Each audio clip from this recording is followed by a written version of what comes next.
د جهنم نه بخلاص شي دا سړی به ډېر زیات خوشحاله شي دی به وایي دا یو نیکي خو ډېر معمولي شی دی د مور نه به غواړم د پلار نه به غواړم د ښځې او د بچو نه به غواړم څوک خو به یې راکړي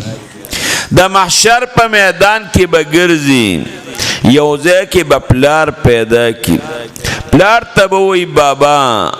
تاله راغلی ماله یو نیکي راکړه پلار به ورته چورلټ انکار وکړي دی به بیا پلار ته یا بابا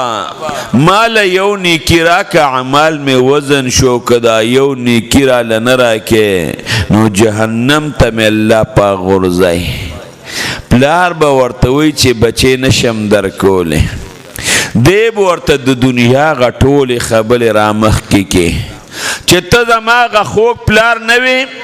چې په ما به خفه کېدی او په ما به دردمن کېدی او زما تکلیف دې نه شو برداشت کولی